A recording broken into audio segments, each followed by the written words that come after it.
Dual को देखने वाली भीड़ हंस पड़ी। यकीन नहीं हो रहा था कि वे सोनू पर हंस रहे थे, जो अपने मेंटल डिसऑर्डर के कारण एक बेसिक स्पेल भी कास्ट नहीं कर पा रहा था, या आदर्श पर जो इतना अज्ञानी था कि उसने मान लिया कि वह 200 चैलेंजर्स को हरा सकता है।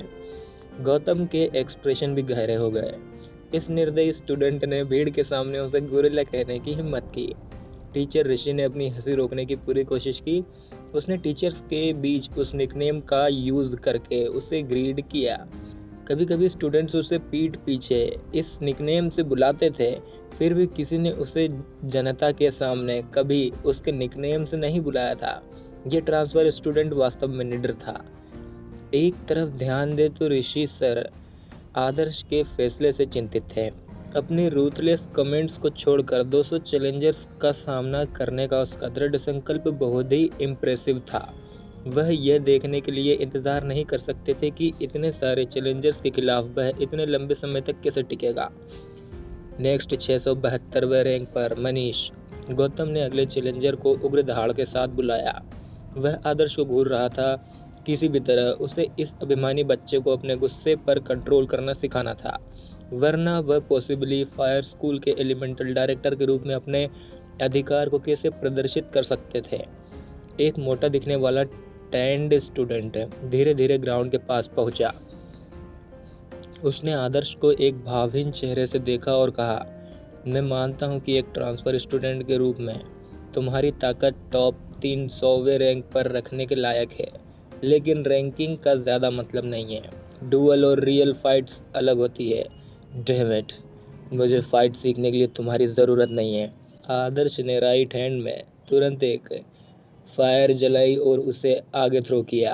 फायर बस्ट आसमान में एक क्लियर आर्क के साथ मनीष के नाम के स्टूडेंट पर उतरा। मनीष की आंखें तिरस्कार के संकेत से भरी थी। उसे बेसिक स्पेल से अपना डिफेंस करने की भी जरूरत नहीं थी। जब उसने अपनी दिशा में उड़ रही फ्लेम्स के रंग को देखा और उसके असामान्य तापमान को महसूस किया, तो उसकी आंखें दहशत में भर गई। जैसे ही उसने महसूस किया कि उसने खतरे को गलत समझा था, रोज फ्लेम फायर बस्ट ब्लास्ट हो गया। चिलचिलाती फ्लेम्स ने उस पर हमला किया और इफेक्ट ने उसे दूर उड़ा दिया। मनीष जो एक पल पहले अच्छी सलाह देने की एक्टिंग कर रहा था, वह अब ग्राउंड के किनारे पर जमीन पर गिरते हुए आधा जलता हुआ आदमी बन गया था। उसके मुंह से खून भी निकल रहा था। मनीष ने अपने पैरों पर उठने की कोशिश की, लेकिन उसका पूरा शरीर जलने के निशानों से ढका हुआ था। उसने उसे दर्द और अविश्वास में देखा। अभी क्या हुआ? दर्शकों में से कोई चिल्लाया। कई लोगों की आंखें चौड़ी थी, उनकी निगाहें गंभीर रूप से घायल मनीष पर टिकी थी। क्या उसने उसे सिर्फ एक हमले से हरा दिया, और वो भी एक बेसिक स्पेल से? रितु की आंखें चौड़ी हो गई। उसके बगल में तन्वी की आंखें थोड़ी चमक उठी। जब उसने रितु को अपनी ओर ऐसे देखते हुए देखा जैसे कि वह किसी जवाब का वेट कर रही हो, तो उसने समझाया, वह जरूर किसी स्पिरिट ग्रेड फ्लेम का यूज कर रहा होगा। इसकी पावर एक नॉर्मल फायर बर्स्ट के कंपैरिजन में बहुत ज़्यादा पावरफुल है। मनीष ने अपने अपोनेंट की ताकत को कम करके आका। उसने कोई डिफेंस भी नहीं किया। तो सिस्टर तन्वी ने भी सिचुएशन को गलत समझा। फायर बर्स्ट इतना पावरफुल नहीं होगा, भले ही इसे स्पिरिट ग्रेड फ्लेम से स्ट्रॉन्ग किया जाए, अभय ने कहा। रितु ने पलट कर देखा और उसका टॉमबॉय वाला रवैया तुरंत गायब हो गया। उसकी आंखें एम्बेरसमेंट और आश्चर्य से भरी थी। उसने महसूस किया कि उसका रिएक्शन काफ़ी शर्मनाक था, इसलिए वह जल्दी से वापस मुड़ी और तन्वी को अपने कोहने से धक्का दिया और एक्साइटेडली कहा, ये अभय है। मैं पहली बार उसे इतने करीब से देख रही हूँ। वो बहुत ही हैंडसम है। तन्वी बिल्कुल शांत थी। उसने मुड़कर अभय पर एक नज़र डाली और पूछा, क्या तुम ऐसा कह रहे हो? मनीष इतना मूर्ख नहीं था कि उसने कोई डिफेंस नहीं किया। हालांकि उसने जो आर्मर पहना था उसमें फायर बस्ट की पावर को रेजिस्ट करने का कोई मौका नहीं था, जो कि एक नॉर्मल फायर बस्ट के कंपैरिजन में 4 गुना ज़्यादा स्ट्रॉन्ग थी। उसका फायर बस्ट 4th टियर पर पहुंच गया था।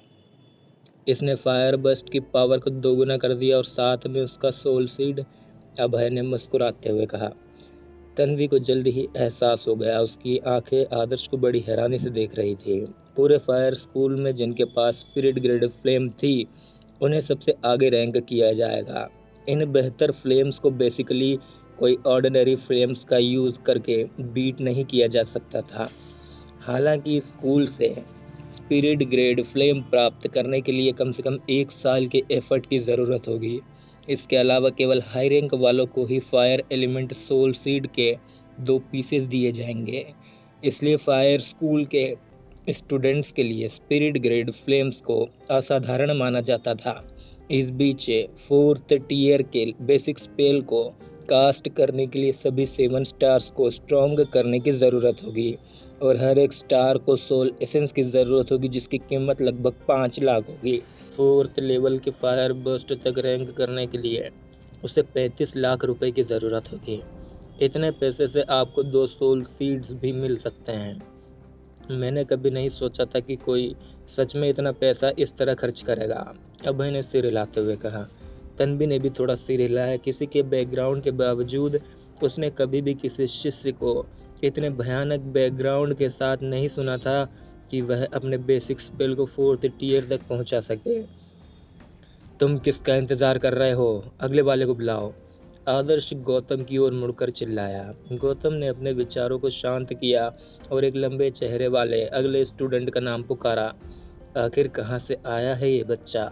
यहाँ तक कि एक एडवांस्ड मैजिशियन अपने बेसिक स्पेल को 4th टियर तक नहीं बढ़ा सकता थे, लेकिन एक इंटरमीडिएट मैजिशियन पहले से ही इतना एक्स्ट्रा ऑर्डिनरी था। Next please. जल्द ही नेक्स्ट चैलेंजर ग्राउंड में आ गया। उस स्टूडेंट की रैंकिंग काफ़ी कम थी, 900 से ज़्यादा। ये साफ था कि उसने भी चैलेंज के लिए साइन अप करने के लिए भीड़ को फॉलो किया था। वो बहुत स्ट्रांग नहीं था, इसलिए उसके पास आदर्श के स्पेशल फायर बर्स्ट के खिलाफ कोई मौका नहीं था। Next please. अगला स्टूडेंट 427वें रैंक पर था। ये एक लड़की थी जिसका प्राइमरी एलिमेंट फायर था और सेकेंडरी एलिमेंट अर्थ था। अर्थ एलिमेंट की डिफेंसिव एबिलिटीज़ ने उसे शुरुआत में आदर्श के हमलों को चकमा देने में मदद की। फिर भी अपनी लिमिटेड एनर्जी को बनाए रखने के लिए आदर्श ने इंटरमीडिएट मैजिक का यूज़ नहीं किया।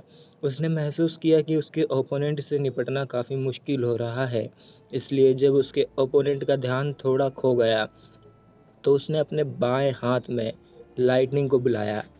लाइटनिंग अचानक तब लगी जब स्टूडेंट अनएक्सपेक्टेड फायर बर्स्ट से बचने की कोशिश कर रही थी। इसने उसे जल्दी से पैरालाइज्ड कर दिया।